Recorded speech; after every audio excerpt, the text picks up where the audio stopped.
आदमी मिले, उनसे पूछेगा इस पर किसको वोट दोगे। 10 में से 8 आदमी अगर ना कह दें कि झाड़ू पे मोहर लगेगी, मेरा नाम बदल देना। ये माहौल है पूरी दिल्ली के अंदर। तो आप बीजेपी और कांग्रेस प्रॉब्लम शीला दीक्षित जी की है कि वो घर से बाहर ही नहीं निकलती, तो उनको पता ही नहीं कि जनता क्या सोच रही है। उनको वो अपने घर में ही रहती हैं और घर में उनके आसपास वाले कहते हैं जी आप भारी बहुमत से जीत रही हैं, आप भारी बहुमत से जीत रहे हैं। उनके सेक्रेटरी, उनके पीए, उनके असिस्टेंट उनको ये बताते घर से बाहर तो निकलो, जनता के बीच में तो जाओ, पता चलेगा कि जनता के बीच में कितना रोष है आपके खिलाफ। अच्छा, अगर आपको इतना भरोसा है कि आपकी पार्टी बहुमत ला सकती है, तो ये भरोसा भी होगा कि मुख्यमंत्री शीला दीक्षित के खिलाफ अगर आप खड़े हैं तो उन्हें भारी बहुमत से हराएंगे भी। हाँ, हरा रहे हैं लोग। आप हराएंगे उन्हें? हाँ, लोग हरा रहे हैं, मैं कौन होता हूँ? मतलब लोग हरा रहे हैं। लोग बहुत परेशान हो चुके हैं अजय, बहुत परेशान। क्या मार्जिन होगा अरविंद? ऐसी मान लीजिए एकदम तुक्केबाजी पर बात करते हैं। मुझे नहीं पता, लेकिन योगेंद्र यादव जी ने उस कंस्टिट्यूंसी का भी सर्वे कराया जी, उसमें 39% वोट मुझे मिल रहा है, 27% उनको मिल रहा है। तो यानी कि आप कम से कम 39 और 27 करीब 12% वोट ज्यादा हासिल करेंगे आप मुख्यमंत्री शीला दीक्षित से, ये आपका भरोसा है? मैं आपको एक और स्टेटिस्टिक्स देता हूँ जी। वहां पे टोटल 30,000 फैमिलीज रहती हैं, 1,12,000 के करीब वोट हैं। उनमें से 23,600 फैमिलीज के घर में हमारे वॉलंटियर्स जा चुके हैं और एक एक फैमिली के साथ 10-10 मिनट कम से कम गुजारे हैं हमारे वॉलंटियर्स ने। उन 23,600 में से 12,000 फैमिलीज ने हमको डोनेशन दिया है। वैसे कहा तो कई लोगों ने है कि आपको ही वोट देंगे जी, पर पता नहीं देंगे कि नहीं देंगे, लेकिन 12,000 फैमिलीज ने डोनेशन दिया है। जिसने डोनेशन दिया उसका वोट तो पक्का है, जिसने अपने जेब से पैसे निकाल के दे दिए। ये 12,000 फैमिलीज के 55,000 वोट हैं। शीला दीक्षित जी को पिछली बार 37,000 वोट मिले थे। बहुत ओवरवेलमिंग सपोर्ट है अजय।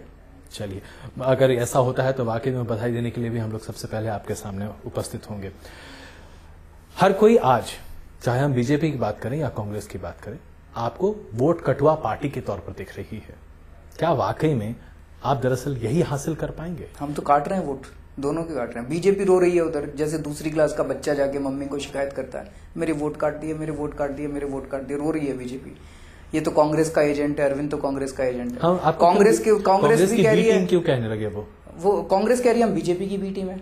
कांग्रेस वाले भी कह रहे हैं हमारे वोट काट रहे हैं, वो कह रहे हैं बीजेपी की बी टीम है, बीजेपी वाले कांग्रेस की बी टीम। तो दोनों रो रहे हैं, हम एक्चुअली दोनों के वोट काट रहे हैं। योगेंद्र यादव जी का सर्वे दिखाता है कि 37% कांग्रेस के वोट काट रहे हैं और 26% बीजेपी आपसे इतनी नाराज क्यों है, इतनी खफा क्यों है कि हर जगह भारतीय जनता पार्टी का पहला नेता सबसे पहले आपके बारे में टिप्पणी करता हुआ दिखाई देता है? क्या किया आपने, कौन सी भैंस खोल दी आपने उनकी? देखिए, बीजेपी वाले 7 साल से एमसीडी को लूट रहे थे। एमसीडी में तो 7 साल से बीजेपी की सरकार है।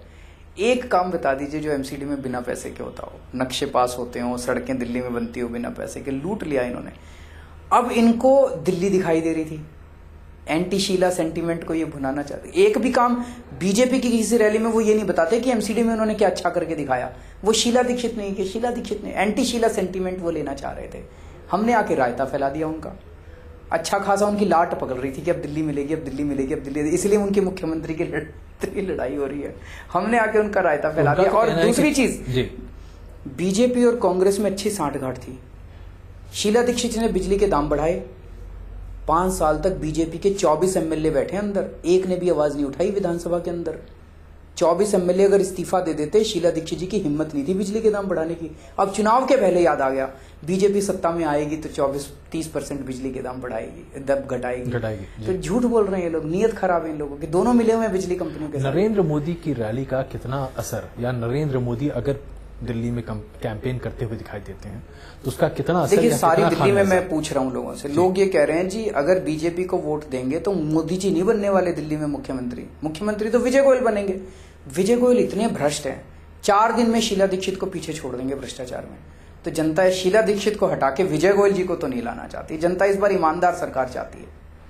और अगर मान लीजिए किसी भी कांग्रेस के नेता से बात कीजिए तो सीधे कहते हैं कि हमने 3 टर्म्स बहुत अच्छे काम किए हैं और उसी काम के आधार पर इस बार फिर हमें मिलने वाला है। और झुग्गी झोपड़ी रेगुलराइजेशन का जो कांग्रेस का शगुफा है वो तो आप देख ही चुके हैं। हर साल 5 साल में वो वही शगुफा छोड़ते हैं लोग। लेकिन हो चुका है ना, इस बार तो 9 कॉलोनियों को उन्होंने फिर रेगुलराइज कर दिया। वोट बैंक तो बढ़ेगा उनका। 9 को किया है जी, 1639 में से। हाँ, 9 को किया है। 1639 कॉलोनीज है दिल्ली, 9 को किया तो क्या किया, लोगों को बेवकूफी बनाया। नहीं तो ये जो ब्लफ है ये ब्लफ जनता समझ गई है। अगर ये ब्लफ है, आपने खुद ही कहा ये ब्लफ। नहीं, मैं उसको सुधार कर लेता हूँ, चलिए।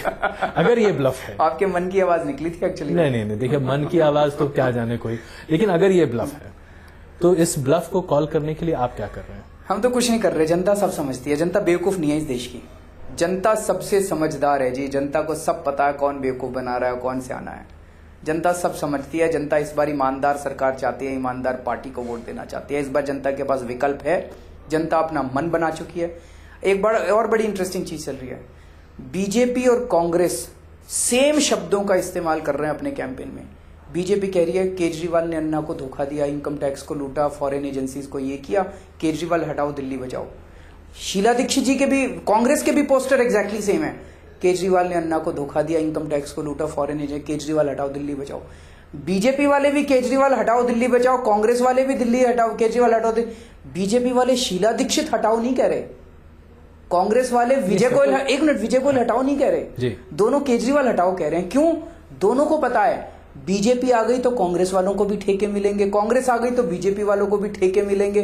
लेकिन अगर आम आदमी पार्टी आ गई तो इन दोनों को टाइम लगेगा ना। नहीं, हमसे सेटिंग हो नहीं सकती ना, वो समझ गए, वो समझ गए हमसे सेटिंग हो नहीं सकती है। दोनों की कमाई खत्म हो जाएगी, आम आदमी पार्टी वाले की सरकार आ गई। इसलिए दोनों कह रहे हैं भाई दिल्ली बचानी है तो केजरीवाल को हटाओ सबसे पहले। आपकी तरफ से तो बहुत फोन कॉल्स आ रहे हैं, मैं तो हजारों जगह फोन आ रहे हैं। अच्छा, फोन कॉल्स जो आ रहे हैं, सब जो तमाम प्रचार कर पा रहे हैं, आप कैसे कर पा रहे हैं? आप लोग के पास पैसे तो है नहीं। हमारा टोटल बजट 15 करोड़ है और सारा का सारा पैसा हम जनता से ले रहे हैं, और एक एक पैसा वेबसाइट पे। आप आज एक्सपेरिमेंट करना, अभी यहाँ से जाओगे ना, हमारी वेबसाइट पे जाना, इंटरनेट बैंकिंग और वो है 15 करोड़ में आप, एक मिनट में बताता हूँ, बड़ा इंटरेस्टिंग है। आप वेबसाइट पे 10 रुपए डोनेट करना, और 10 रुपए डोनेट करने के 3 मिनट के अंदर आपका नाम वेबसाइट पे आ जाएगा। ऑटोमेटिक है, ऑटोमेटिकली नाम आते हैं लोगों के, इतनी ट्रांसपेरेंसी है। तो ये बीजेपी वाले अपने डोनर्स के नाम बता दें, कांग्रेस वाले अपने डोनर्स के नाम बता दें। 2000 करोड़ रुपए का चंदा मिला है कांग्रेस वालों को, 700 करोड़ रुपए का चंदा मिला बीजेपी वालों को। ये नाम नहीं बताते, क्यों? क्योंकि 2G वालों ने इनको पैसे दे रखे हैं, कोयला घोटाले वालों ने पैसे दे रखे हैं। हम अपना एक एक नाम बता रहे हैं।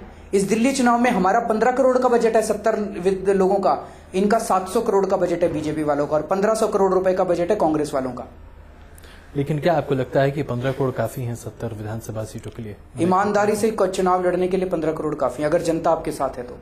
मैं आपको एक उदाहरण देता हूं, हमारे वॉलंटियर्स डोर टू डोर जा रहे हैं।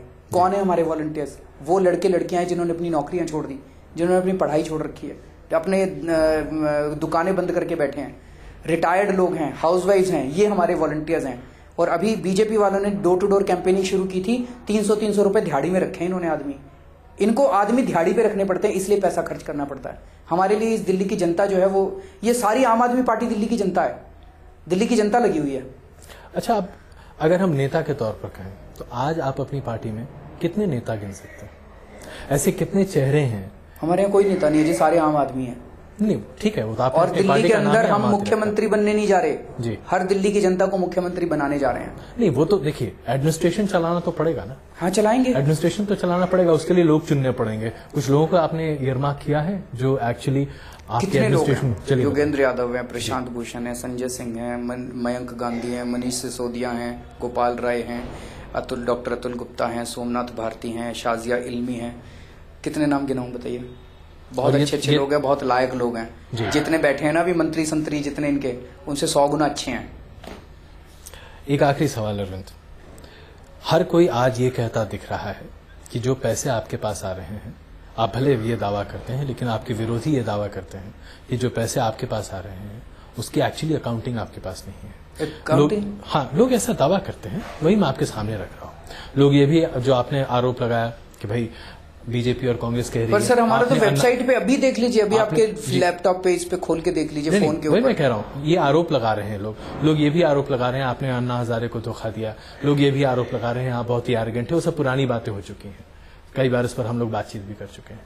इन आरोपों के बीच ऐसा एक क्या वाक्य आपको लगता है कि लोग आप पर आज भरोसा करना चाहते हैं? आम आदमी के मुखिया के तौर पर लोग आपको देखना पसंद करते हैं। लोग ये जानते हैं कि ये इनकम टैक्स में कमिश्नर था, अगर पैसा कमाना होता तो कमिश्नर की नौकरी कोई बुरी नहीं थी, अच्छी लाल बत्ती की गाड़ी थी, अच्छा सरकार ने मकान दे रखा था। वो नौकरी, अगर पैसा कमाना होता तो वो नौकरी छोड़ के झक मारने की क्या जरूरत थी?